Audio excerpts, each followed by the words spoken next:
Welcome to Tradier's critically acclaimed The Trader's Edge. I am Iuorio. That's Bob Iaccino. And we're actually going to play the role of big boy journalists right now because it is a monumental time. NVIDIA's earnings coming up where we get to figure out if NVIDIA continues to do the massive heavy lifting that is done for. Have they come out yet, Bobby, or no? No, I'm not seeing anything yet. I'm taking a look at my other screen here. I do not see anything.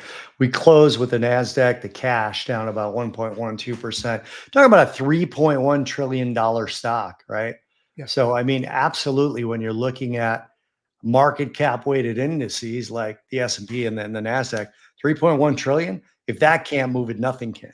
Right. So tell me this, is this a fair thing to say?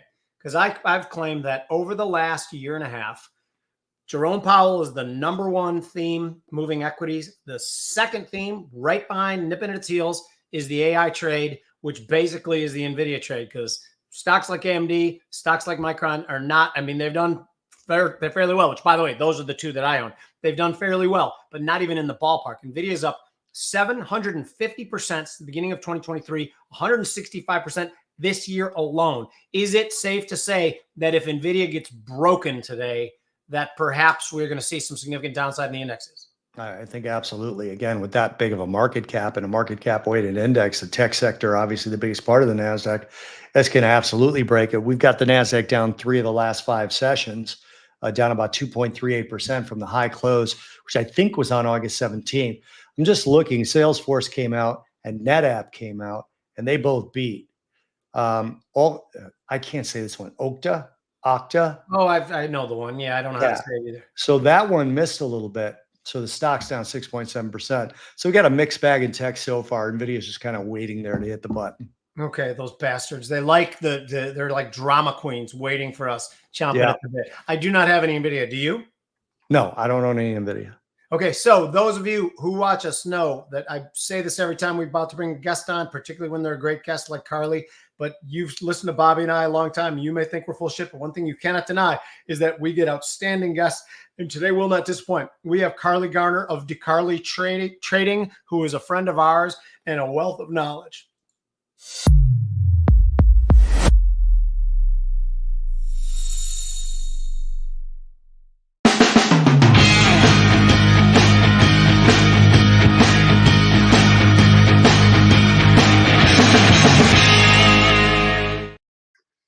Carley, how are you? Good. How you doing, guys? Good. How many books have you authored so far? 3?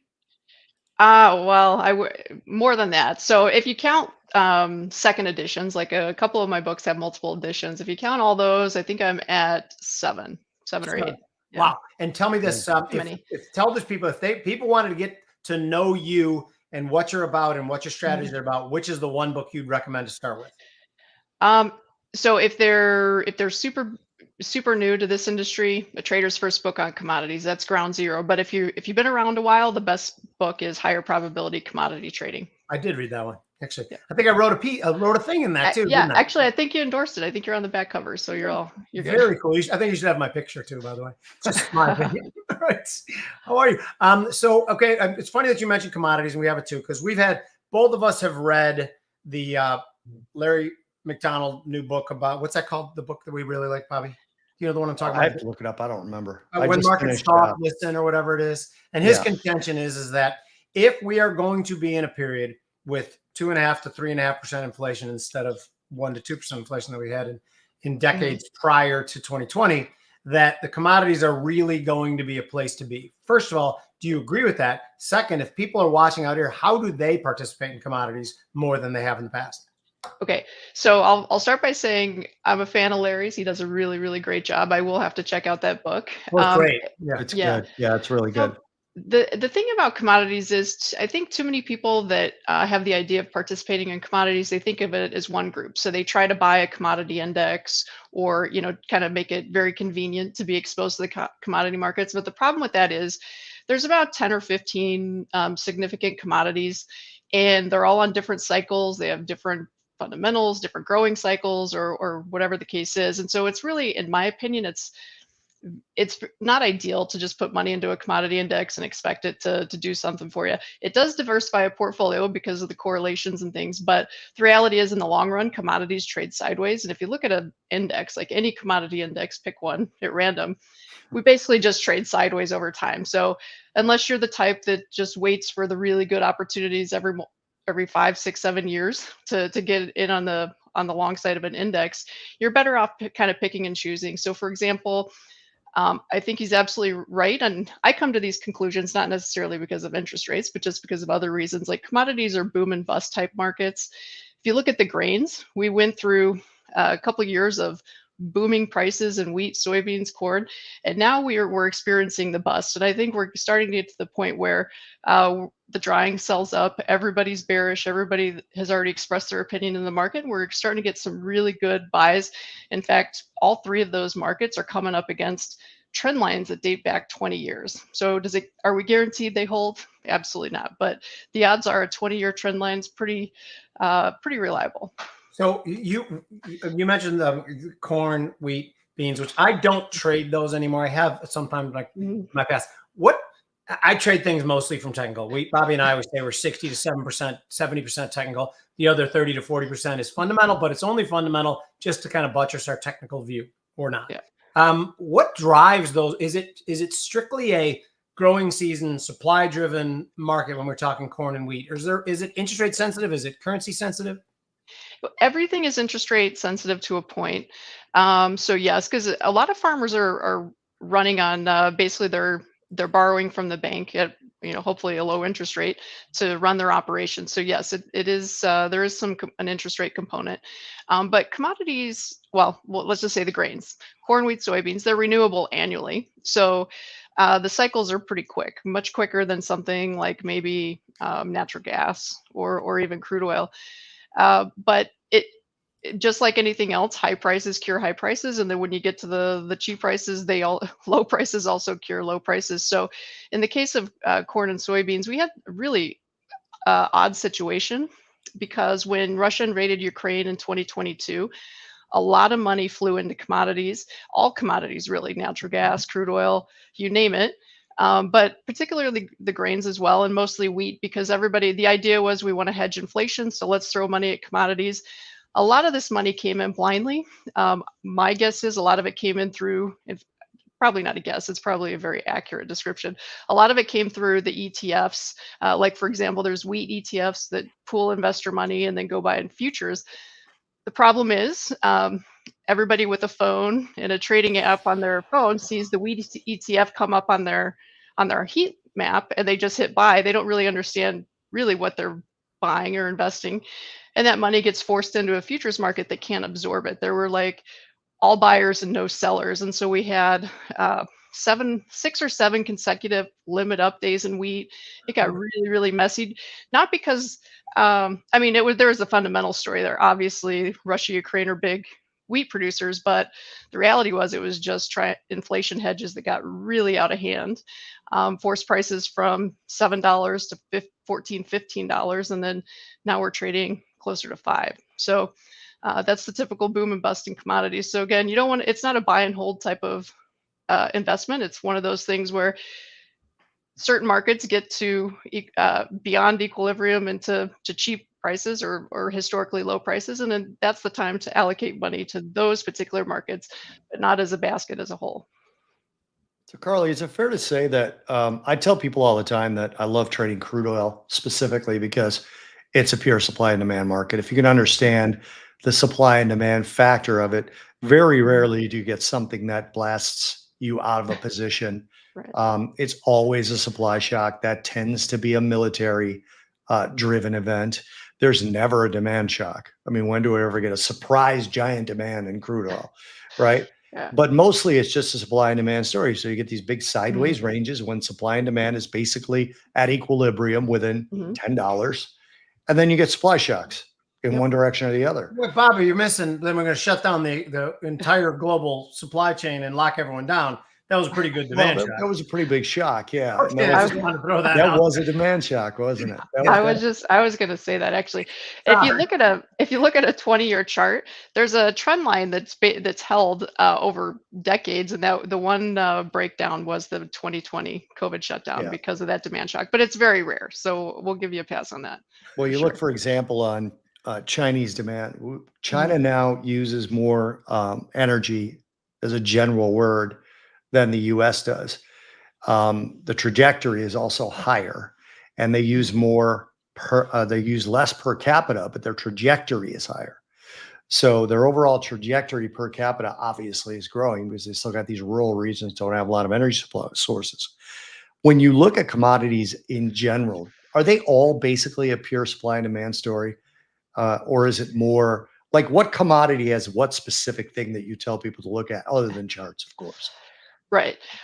So commodities are very susceptible to seasonality, and actually, some are surprised to learn that stocks and treasuries actually and currencies actually are as well. But seasonality plays a big part in commodities because producers and end users are either producing at certain times of the year or consuming most of it at certain times of the year. So that's one thing to keep in mind. And like I mentioned before, like commodities don't trade. Like if you invest in the stock market, not a single stock, but the stock market in general, you know that over time, the market's probably going to go up, and you're probably going to earn a couple dollars in dividends, and it's an investment, and you could feel in the long run you're probably going to be okay. Commodities aren't like that at all. They don't pay dividends, they don't pay interest, and they generally go down more than they go up. So so this is not a ringing endorsement for like buying and holding commodities, obviously. But yes, supply and demand is a big factor. The problem is it's really hard to get timely and accurate data. I know we think we're getting it because it's reported weekly in a lot of these markets, but it's error prone. And sometimes the market takes a long time to react to it anyway, so it's really tricky. So we pay attention more to seasonality and obviously the chart, but probably the primary tool I look at in commodities is the COT report. It's the Commitment of Traders report that the government issues every Friday.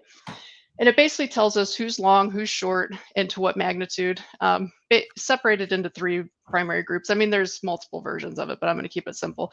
And what we look at is where the large speculators are positioned and what we want, well, not really what we want to see, but what we pay close attention to is when the large speculators, who are people that are trading large number of contracts, generally have large trading accounts, and they're considered the smart money, although what they generally get over their skis quite frequently. And so we look for that group of traders to be wildly directional, like very large long positions or really aggressive short positions. And then we start looking for reasons why the market might reverse. And the reason being, sounds simplistic, but it works.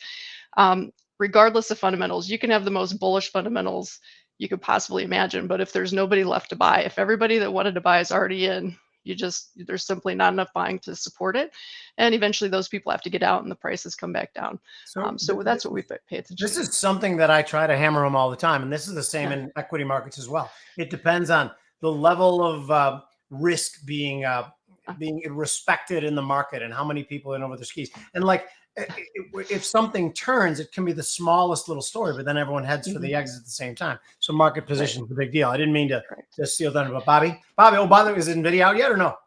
I'm not seeing it yet, but I'm trying to see who this is. We're trying to act like big boy journalists here, Carly, and break stories.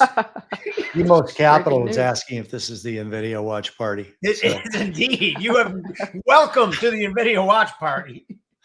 So Steve Goldstraw also said, Steve watches us a lot, that CNBC says NVIDIA out 20 minutes after the hour. So we've got a little time to talk about things that are actually going to long-term affect markets. I know that NVIDIA will affect markets over the next couple of days, but I feel like, and you guys can jump in if you want, NVIDIA is one of those things where we're still in that phase. Although actually, I do have a question for Carly related to what I'm about to say. Are the charts still in a phase where NVIDIA is a buy a dip at any cost? In other words, when you look at the NASDAQ futures, for example, or whatever you want to quote, does the chart show any underlying weakness where people might actually not necessarily feel that sort of FOMO about NVIDIA? I mean, let's face it, buying on dips and aggressively buying on dips has worked, and so it is what it is. In our office, we've started being highly contrarian. Things don't feel right to me. I don't think we're going to get a financial crisis, but I see so many things today that I saw in 2007, 2008 before the financial crisis. And so my red flags are waving. Maybe like for example, in the S&P, I chart a little more closely. It's possible, like we're kind of in a volatility pattern according to my chart. The upper end's about 5,800. If we break 5,800, which I do not think is going to happen, I think it's possible we see 5,800, run some buy stops, get everyone really confident on this never-ending bull market, and then I think the rug gets pulled. If I'm wrong about that and we break 58, maybe we go to 6,100 in the S&P, which is hard to believe I'm saying, but because that's pretty wild if you from a valuation standpoint, but it's not impossible. But even if we top out between 58 and 6,100, who cares? In my opinion, the risk is far larger on the downside than it is reward on the upside. So I'm very defensive going forward from here. So does that mean then that you take an up days? Do you buy put structures? Is that kind of what you're doing right now? I mean, are you Well, just not long at all? if you're talking about my personal portfolio, it's actually kind of embarrassing. I am not embarrassing. It's something they would tell you in finance to never, ever, ever do. So I broke all the rules. I'm basically all treasuries across the board. I've gotten completely out of stocks. And from a little bit lower than where we are here, but I haven't left a whole lot of money on the table yet. I'm perfectly happy. I can sleep at night. I have no worries. Now, as far as my clients go, I've been very aggressive in helping them hedge their portfolios. And so what that means is every upswing. So this particular upswing, we're putting on new option spreads. We're selling calls and buying puts and doing that sort of thing. We had them on before the big sell-off a couple of weeks ago. Luckily, we were smart enough to take them off and move to the sidelines. And now we're getting another opportunity to rehedge portfolios, and that's what we're doing. That's awesome, Bobby. Yeah. So we were talking to Bob Elliott yesterday on our podcast. We're name droppers too. Yeah. Yeah, we were name droppers. So we were talking to him about quite a bit about gold. And one of the things I thought he said was interesting. And Jimmy, maybe you remember the time frame he referenced. I don't. But he said that I think it was over the last 15 years, last 10 years, gold has outperformed bonds when there's weakness in equities, which I thought was really, really interesting. So what's your view fundamentally or technically on gold going forward?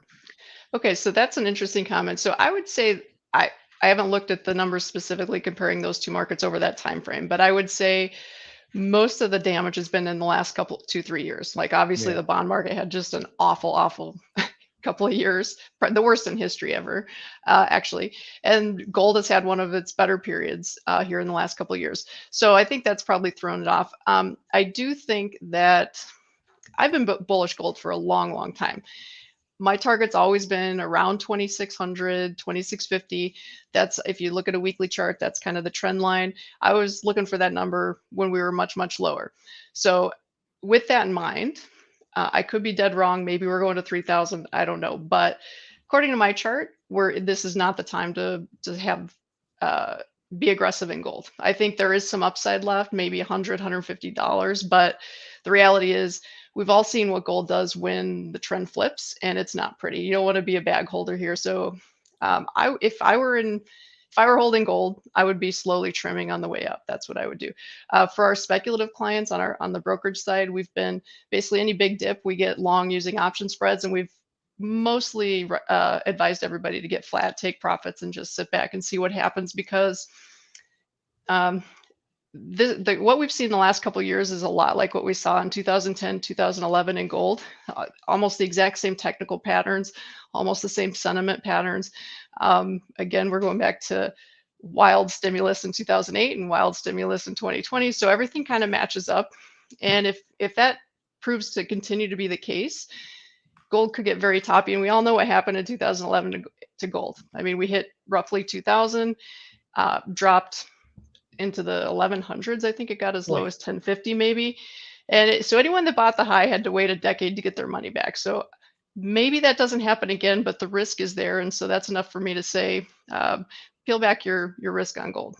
That's what. So today I just read a report today, and I can't remember who it's from. It could have been from Morgan Stanley, I can't remember who, but it was about China now. It might not be stockpiling gold anymore, might be reversing, and this could be enough. Then remember, Wow. if everybody's bulled up, like we said a little bit ago, it doesn't Yeah. take a major story to help force people to exit. And I did buy put spreads. And again, on my gold position, which is one of my bigger positions, I've been selling call spreads against it because I want gold for the explosive move. Like Right. if the shit really hits the fan trade. So if I can earn like a 5-6% on it now and give up some upside, but if it shoots up to 15% in a day, then all of a sudden I'm there. That's a good way to play it, right?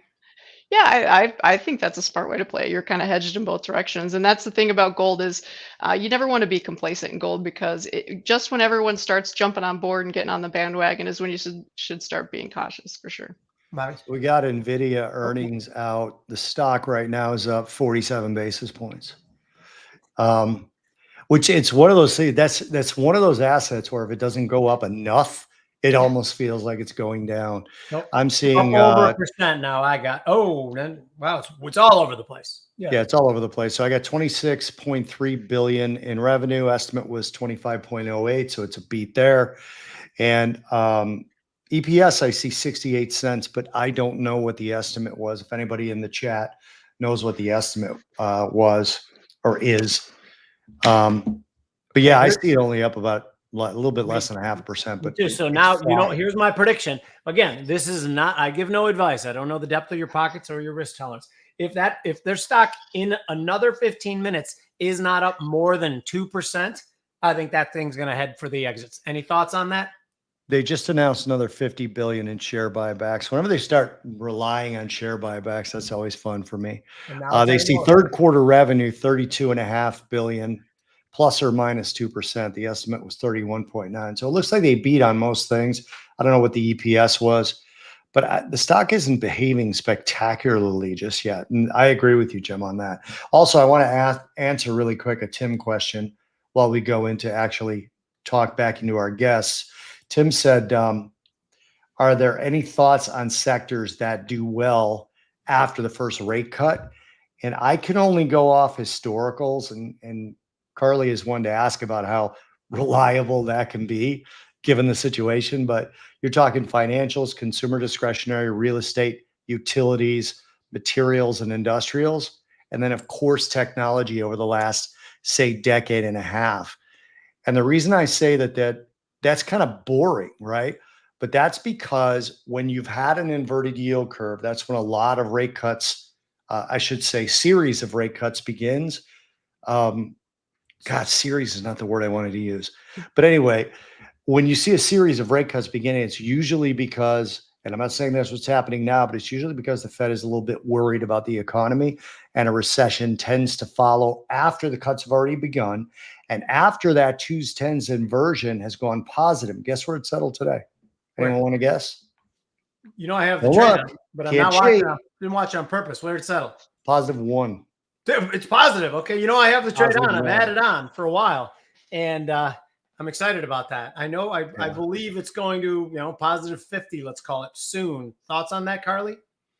I agree. I'm worried about a recession for many reasons. One thing that I should mention is the yen carry trade unwind is exactly what we saw in 2007, and that was kind of the trigger before all heck broke loose. And so maybe it might have been 2008, but anyway, it unwound. The stock market corrected. The stock market almost retested highs, and then it just all fell apart from there. So again, I'm not saying we get deep depression or anything like that. I'm just saying there's no room for complacency. Everybody's kind of drunk on complacency. Just everyone assumes stocks always go up. There's no risk, but we're due for a really good reminder that there's risk in the markets, and I think we need to trim some of the fat, unfortunately, for the markets to be healthy again.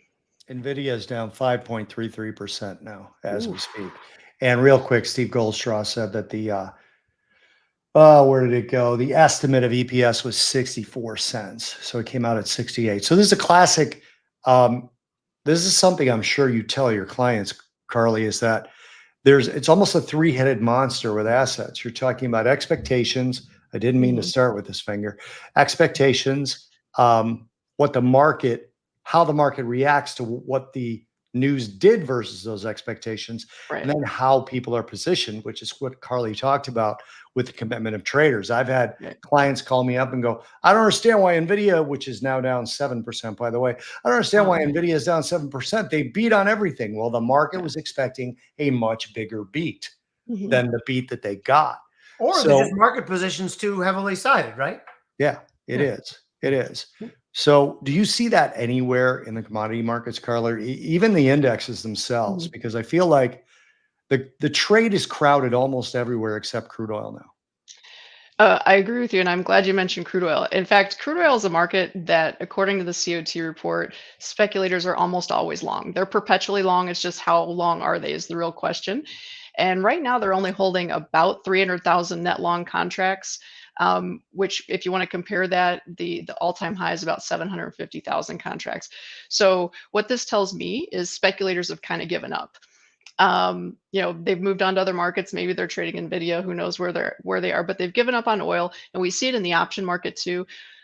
Implied volatility in the options is near an all-time low, not quite all-time low, but it's very, very low.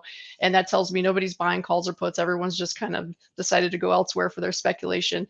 And that's kind of exactly what you need from a market. You need it to be a sleeper, nobody paying attention. That's when they make the biggest moves, especially in oil. Anytime it's been this quiet, it's kind of been a precursor to a big explosion. Sometimes we don't even know what the catalyst is going to be. Maybe we don't know what we don't know yet, but sooner rather than later, we're going to see some fireworks in oil. My personal thought is it probably goes higher, but we'll just have to see. We don't know yet. Is your personal thought because of the underinvestment and the undercommitment? Yes. So the fact that the market's not as long as it normally is tells me that there's a lot of buying power. So if it does start to move up, a lot of that money might move back into oil. Seasonality is still strong for the next couple of months, so that should help it out. The US dollar and crude oil have been positively correlated in recent years because of all the government stimulus and just all the dysfunction in the markets. But in a normal historical relationship, those two trade inversely. And I think we're trying to normalize. I think with interest rates normalizing, and I mean, it's a process, but I think we're getting back to normalization. And eventually, I think the weaker dollar, which we've been seeing pretty dramatically the last couple of weeks, will help crude oil as well. Lastly, if you look at a long-term chart, a monthly chart of oil, there's a trend line that dates 20 years. It might be maybe 16 years, but it's a very long trend line. We'd have given you that. That's close enough in our book. Yeah. Okay. So it's been around for a long time. The only time it was breached on the downside was COVID, and we've been holding that trend line. And so as long as that holds, and we're talking right now, it's about 70-ish. As long as that holds, we have to assume that it's going to continue to hold because that historically has been the case. Okay, so tell me, so if you were going to represent a long position in crude, and I don't mean to get too wonky optionsy, but I know plenty of people who trade options, me being one of them. Some people really, really look for, if they're going to put on a call spread, a specific skew, a strike that's been bid up. But then others I know just believe in the Eugene Fama. Everything is just kind of where it's supposed to be because that's the way markets are, and they just pick their levels and buy the call spread. Where do you fall in that? If you're putting on a put spread or call spread, do you look for one that might be mispriced versus other options? I don't. So specifically right now in oil, well, let me back up. Sure. The last handful of months in oil, what we've been putting out to our clients, every time oil sold off, we would put some sort of strategy where we buy a call spread and then we sell a put to pay for it. So we're using the market's money to pay for these spreads, and we're positioning our short put underneath the trend line, the one I just been talking about that goes back 17 years or whatever it is. So we usually do that. I'm not trying to nickel and dime the market, try to find the exact best deal on the options. What I'm trying to do is make sure that our risk is under support. And we also, even though we're using the market's money to buy our call option, because again, just to go over it one more time, we would buy a call, sell a call above. So we're putting on a call spread and then we're selling a put to pay for it. So we're not using our money, but at the same time, we don't want to spend a lot of money on the long option because even if market trades sideways, that long option eats into our position more than the short options help us. So we actually try to be really cheap about it. We look at the chart. If we think crude oil is going to hold support and move up to the upper end of a trading range, we'll position ourselves to where we can capture most of that range without spending a whole lot of money and without taking on too much risk. So that's usually what we do. But I just mentioned volatility in oil is very low. So this is probably about one of the worst times ever to be selling options in crude oil. Even if you're selling options to pay for long options, I still don't think it's worth it. So all we're doing is just keeping it super, super simple. We're telling people to just buy call options in March, December, whatever your time frame is. Buy them cheap, somewhere in the high 80s, low 90s, and just see what happens. Either it happens or it doesn't. But if we're right about the change in volatility, even if oil never reaches your strike price, those options should pick up some good value. So you're very hands-on with your clients. Do you have any that are asking about zero DTEs? We have some online traders that participate in that sort of stuff. We don't encourage it unless they're just, we do. Okay, I should take that back. Some of our day traders, we've kind of tried to convert from day trading futures into day trading options. That way their risk is limited. They don't have to worry about margin if they want to hold overnight. We're usually telling them to buy options with 2 or 3 days to expiration, not 1 day to expiration. So we do have some of that pretty aggressive short-term speculation going on in our books. It's not really something we push by any means. We're generally trying to keep our clients into longer term position trades that just, they're not quite as exciting and sexy, but have a pretty good chance of working out. So you have you're a future shop. Yeah, we're futures. But you're also, you have very close relationships with your clients, as I've already mentioned. And do you ever get people who are saying, look, I know you can't tell me this, you can't advise me on this, but what do you think? And I'm basically asking you the same thing right now. What do you think about the Fed and whether they're right about doing what they're about to do? To what depth are they going to do it? And also, what do you see in terms of interest rates back to your normal role? Do you have a lot of guys that trade interest rates, and how do you move them in that direction if they want to? Yeah. So yes, to answer your question, we do. My clients ask me those types of questions all the time, and I give them my advice, and they know that I'm not perfect, and I can't see the future just like anyone else. So, but I've been doing this a long time, not always right, but I've seen enough to hopefully prevent them from making rookie mistakes. But even then, I still mess up. So with all that said, we do have some interest rate traders. We've been kind of the opinion that the 10-year note's probably going to see the low threes, maybe even high twos before this run exhausts itself. So I don't think we're quite done yet.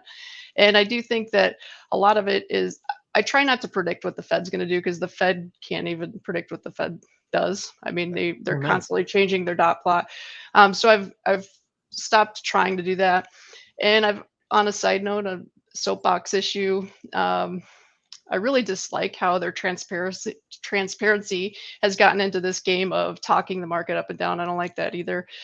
So there's some complications there. Obviously, we're trying to solely focus on base. I try to dumb things down, keep it simple. Where are people positioned?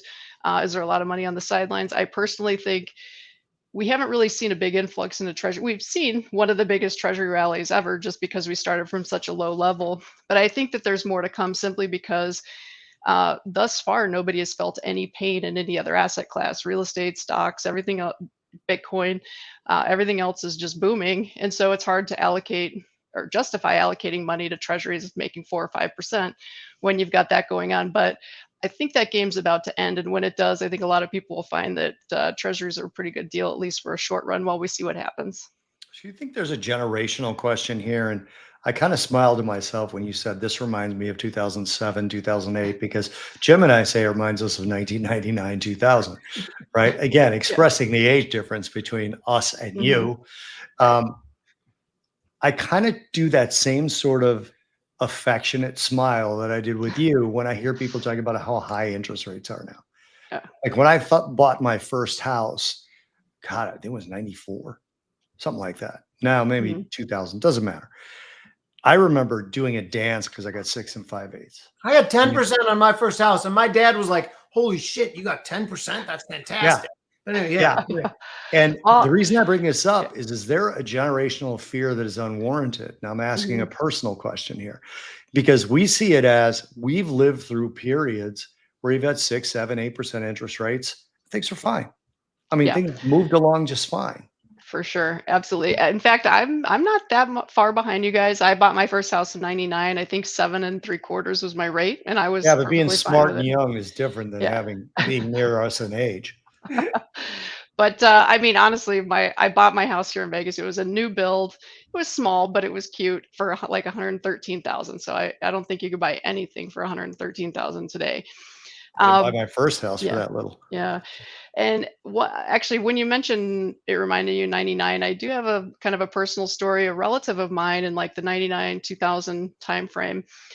And I wasn't involved in the markets. I was in college during that time, but I remember very, very vividly how all this played out. And I think about it often, to be honest. At the time, it was a lot like today's market, where a handful of stocks are driving everything higher, almost like without any type of rational. Like it was Right. just wild. My aunt, well, I shouldn't say that. My relative, sorry if anyone's listening, she had a small nest egg, working class. Their family had 200 or 300,000. They put it all in three stocks. It was WorldCom level 3. I don't remember the other one. I wish I could. But basically three stocks, all their money, their entire nest egg. That 300,000 became 13 million. They were flying to Vegas and spending 200,000 on at the tables. They were like printing money. It was endless. And then suddenly it wasn't. And Party ended. yeah. Yeah. So they got rich with concentration and then lost it all with concentration. And I don't want that to happen to anybody, but I feel like that's what's going to unfold here in the next year or so. As much as I hate that story on a personal level, I love hearing that story because Yeah. Jimmy and I talk to people all the time, individually and on our shows, about how paper money is not real money, and Yeah. people will spend it. They'll say, "I'm worth 3 million," and I'll say, "How much of it is stocks?" They'll be like, 2 million. It's like, you're worth 1 million. How much Yeah. is your house? 700,000. You're worth 300,000. Yep. I mean, that is the way you need to look at it, because those things shift. Remember the time where people thought houses never went down? And then all three of us lived Yes. through that period where houses went down A for a lot. reasonable amount of time. Well, listen, I'm not going to feel bad for you guys. I was in Las Vegas. We were the hardest. I was actually in the Yeah. hardest hit zip code in the Yeah, you are. country. and You are. and I owned two, and thought I was a smart kid. I was paying down the mortgages. So I owned them. It wasn't the bank's money. It was my money. And I've never felt pain like I felt in 2007, 2008. So I never want that to happen again. So I have a Ever. quick question to Yeah. break out. So when you think of Las Vegas, like if someone Mhm. says to you Las Vegas, do you think of glitzy hotels or do you think of mountain bike trails and the dam and the water? What is Las Vegas to you? I know our answer to this. Definitely the mountains, hiking, biking, being outdoors for sure. But And most that's the people first really, thought that comes to your head when someone mentions your city. Okay. So here's this then. absolutely. In 1 year's time, how often will you partake in the traditional touristy Vegas shit, like go to a casino, go to a show, go to the fancy restaurants? Is that just when people come to town to visit you, or do you do that on your own? Or, There's really only three reasons to go to the strip. When I have visitors in town, they always want to go, obviously, and then a hockey game or a football game. Other than that, oh, okay. we stay away. Yeah, But because I the mean, It's like you can when get there's we only eat deep dish pizza when people come to town. It's the people coming same. to town. Exactly. Like Right. Chicago people do not eat deep dish pizza. I mean, we Well, do it when people come to town, and then yeah. once in a great while, maybe like for me, it was maybe once a year without visitors. Yeah, I Yeah. get in arguments with these people about Chicago style pizza is thin crust tavern style pizza. It's been that way for forever. Okay, my buddy, who's Jewish, by the way, Steve Dolinsky, wrote the book on Chicago pizza. He's like the godfather of Chicago pizza. He's the guy who's the food critic for two of the main stations, and he's with me on this. Deep dish pizza was a marketing ploy. But anyway, off on a rant here. Where we were talking about markets at some point in time, weren't we? Or not? That's my fault. My bad there. What else? What other markets you want to cover? What's interesting to you, Carley? Well, so we already talked about the grains. We really, honestly, markets are a little bit uncertain right now, so we don't have a whole lot going on. We are buying call options in crude oil, hoping for volatility to increase. The other thing we are doing actually is natural gas. Natural gas just has been walloped over the last couple of weeks. We're going into expiration of the September contract, and usually this time of year, once we get past the September futures contract rollover, it usually starts to firm up and head the other way as everyone prepares for winter. So we've been kind of advising our clients to do risk reversals using the April option. So we're giving it tons of time, like 210 days, I think is what it is. But it allows us to get wildly underneath the market and just wait and see what happens. And what that means, a risk reversal, by the way, is when you sell puts and then use the money to buy calls. So we're positioned. I mean, unless unless nat gas is going to zero, it's probably going to work out fine, either a break even, or if natural gas does find a reason to go higher, and the volatility picks up, we should be in a pretty good place to do it. So you mentioned when the beginning of seasonality in natural gas starts, and I think that's Mhm. mid-September or so. Is that correct?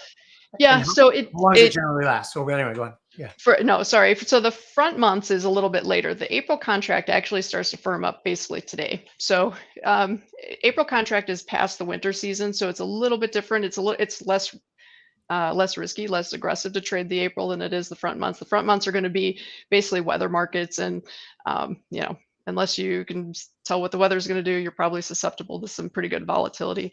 But yeah, it usually lasts through October-ish as far as the seasonality. How many people cool their houses with natural gas? Is there much of the country that does that? Not many, right? Insignificant?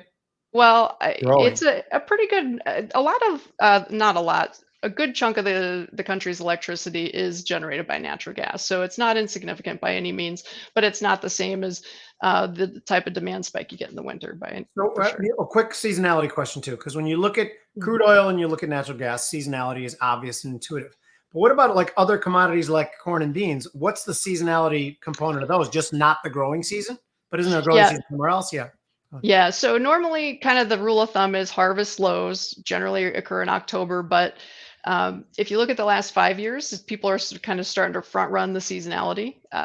So we're starting to see the harvest lows come before harvest instead of after harvest. So that means like September, October. I'm sorry, August, September for grain lows, and then they generally peak in like early spring, because that's when we don't know what the weather is going to, market prices in kind of the worst case scenario, and then fizzles out as we figure out the weather's not so bad.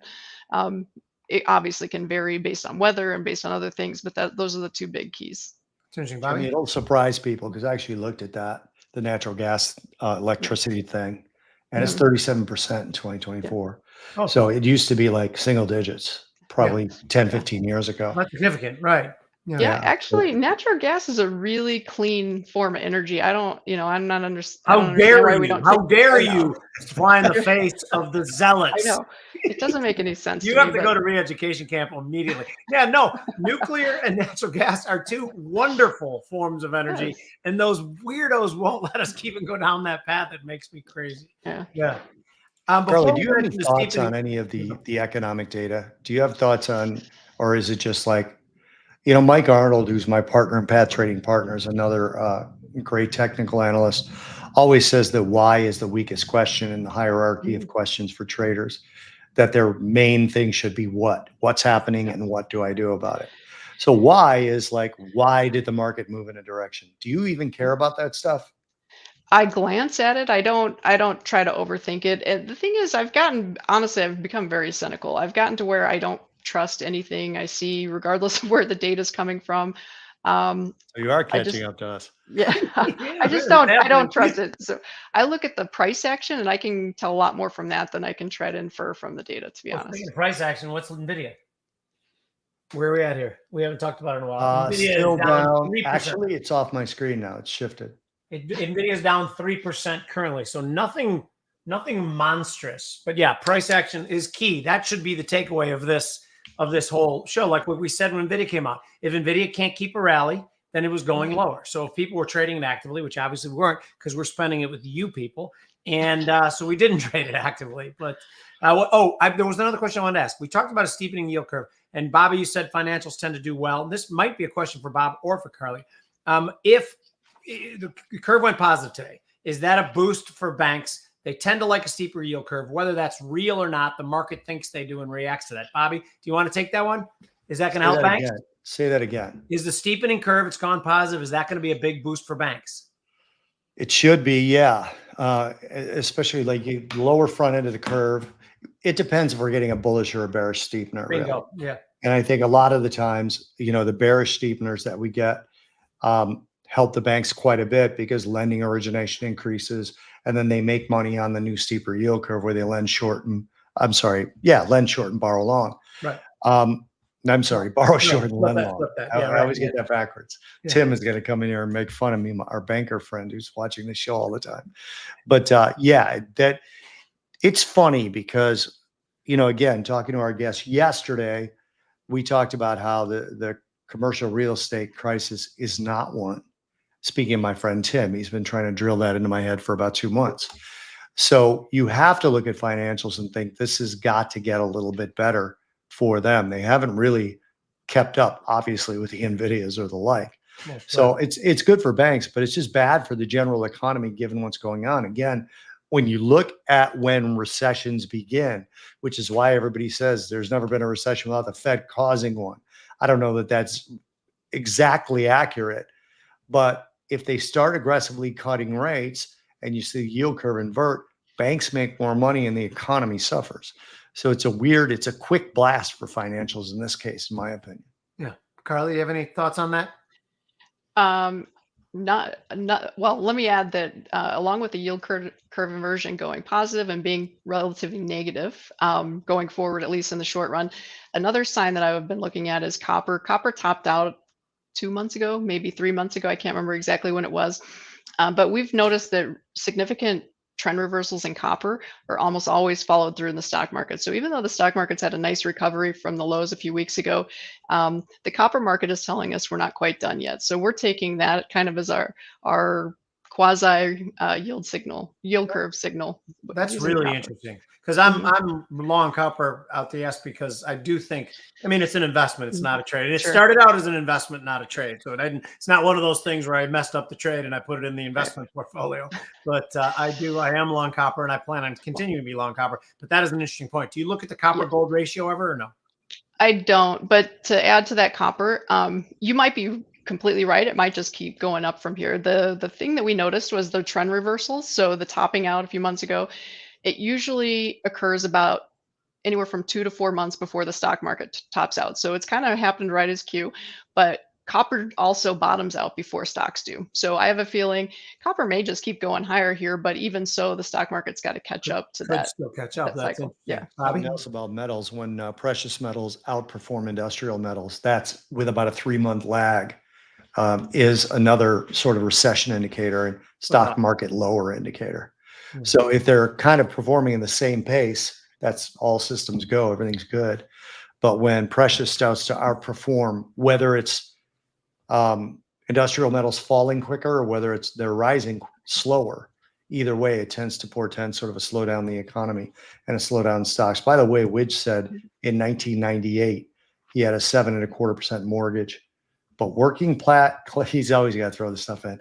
But working class people could afford homes back then. So Widge always throws in a as little cynical bit as of we are. cynical. Thank you, Widge. Yeah, his cynical angry, which he fits in really good. Which I like. That's what we are too.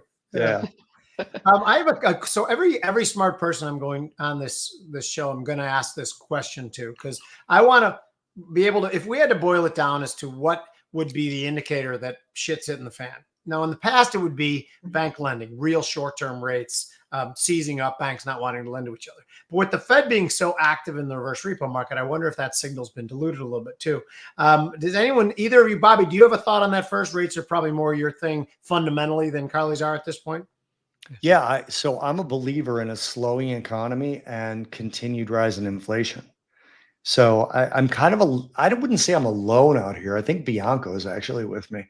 But we're seeing supply chains. You go to the New York Fed supply chain index and they're tightening again, which is something that people aren't really, obviously it's not pandemic level supply chain tightening, Okay. Yeah. but they're moving in the wrong direction. And when they move like that, again, about a month and a half, 2-month lag, goods prices start to rise. And goods prices bottomed out in terms of their deflationary cycle about a month and a half ago. And services inflation, still stubborn. Wage increases, 6-month annualized, still at 5.3%. So you're looking at a situation where if services inflation doesn't start to temper, we're looking at services wages. That's how we can sort of gauge the future of services inflation, right?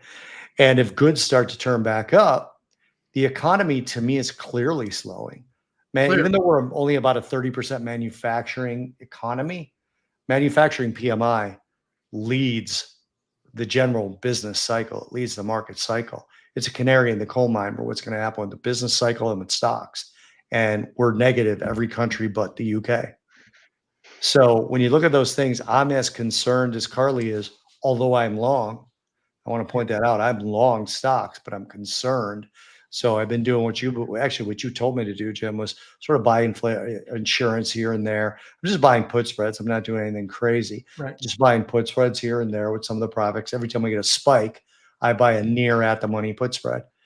And you look at it from that perspective, I think there's almost no way to say that the Fed doesn't cut aggressively and the back end actually rises in terms of the yield quite a bit. And that worries me.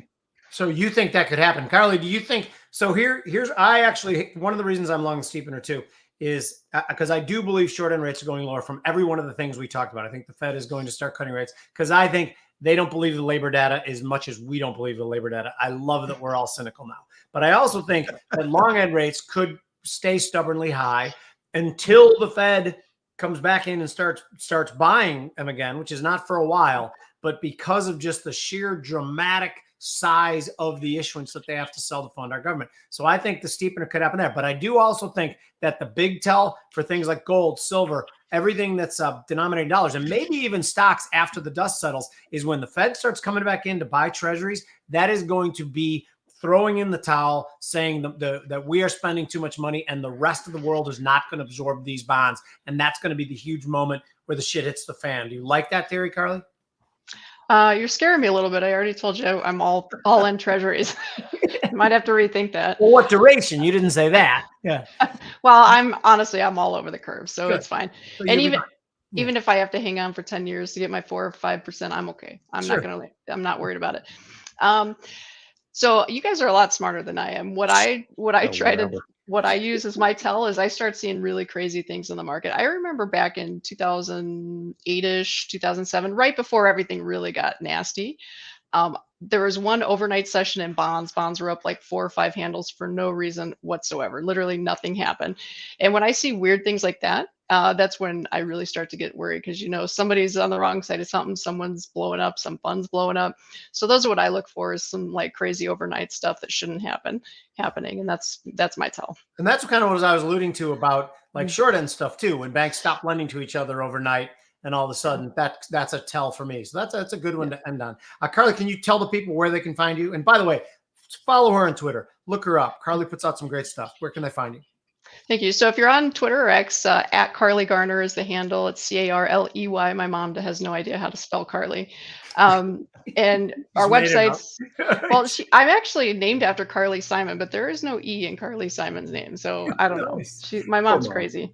Yeah. So, by the way, I just gave my daughter's wedding toast 2 Sundays ago, and I quote the night before the father of the groom quoted Thomas Aquinas. So I quoted Carly Simon in my toast, by the way, because I thought she was a very poetic songwriter, and there was a line that had struck me, and I toasted to all the people, and I gave the line, tomorrow we may not be together. I'm no prophet. I don't know nature's way. So I'll try to see into your eyes right now and to stay right here because these are the good old days. That was my toast to the whole crowd. I think that's a beautiful line. I love Carly Simon. I love that you're named after her. Yeah. I'll never look at you the same way I'm again. Impressed. Oh, come on. And then I also quoted Kenny Chesney, which don't blink.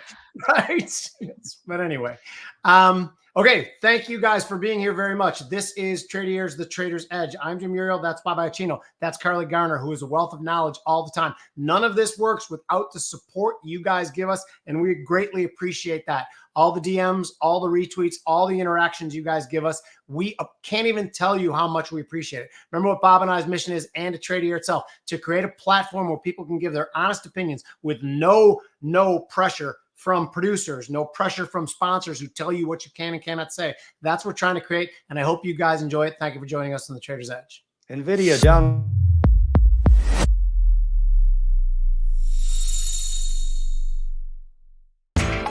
You know how the financial world goes. Here comes the buzzkill. Please make sure to take some time to read this boring disclaimer. We will owe you one.